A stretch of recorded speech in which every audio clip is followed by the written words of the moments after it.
स्वाहा तत्सवितुर्वरेण्यं भर्गो देवस्य धीमहि धियो यो नः प्रचोदयात्। ओं परमात्मने नमः।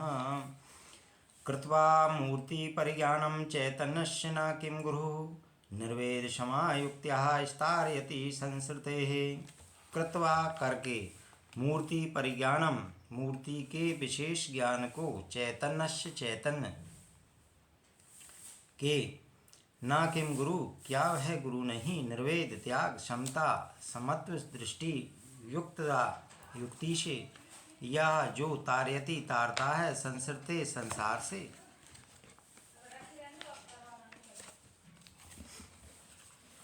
चैतन्य के सच्चे स्वरूप को जानकर त्याग समत्व दृष्टि तथा युक्ति से जो संसार में स्वयं को तारता है, क्या वह गुरु नहीं है?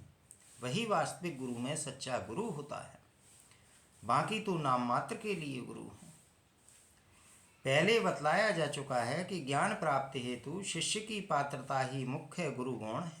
गुरु की सिर्फ उपस्थिति आवश्यक है, जिसके कारण घटना घटित होती है। गुरु कुछ भी नहीं करता है, ना ही वह ज्ञान दे सकता है, ना ही मुक्ति, बल्कि विषय शिष्य की पात्रता ही इसका कारण होती है।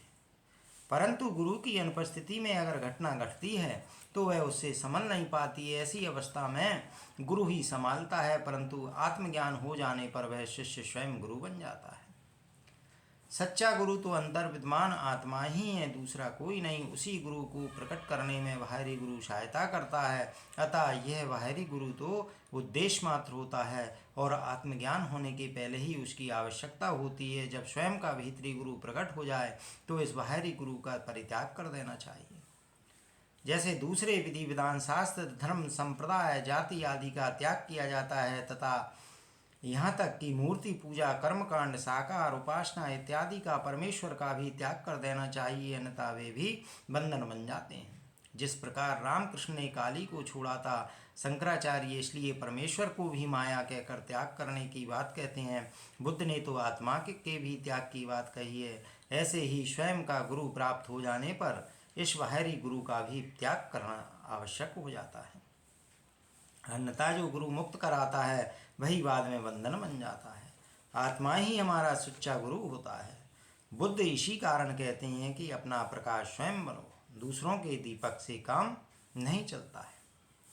महर्षि अष्टावक्र कहते हैं कि जो किसी भी तरह से चाहे वह उपेक्षा या समता की चाहे, फिर इन सांसारिक संघर्षों की उपेक्षा कर दी जाए या इनको समान मान लिया जाए। कृष्ण ने समता की बात कही है। सुख दुख लाभ हानि जय पराजय को समान मानकर या किसी अन्य तरीके से जितने अपने चैतन्य स्वरूप का बोध कर लिया है वही स्वयं को संसार से तार लेने में सक्षम है, और ऐसा ज्ञानी स्वयं ही गुरु होता है। फिर उसे दूसरे गुरु की जरूरत नहीं होती है। जिस प्रकार किनारे पर आ जाने पर नौका को छोड़ दिया जाता है, इसका तात्पर्य है बिल्कुल नहीं कि आत्मज्ञान होने के पूर्व भी गुरु नहीं होना चाहिए, लेकिन वह गुरु भी आत्मज्ञानी ही होना चाहिए। दूसरा कोई ना गुरु बन सकता है और ना ही किसी का सही मार्गदर्शन कर सकता है। अज्ञानी उपगुरु तो बन सकता है, शिक्षक भी बन सकता है, लेकिन वह गुरु कभी नहीं बन सकता है।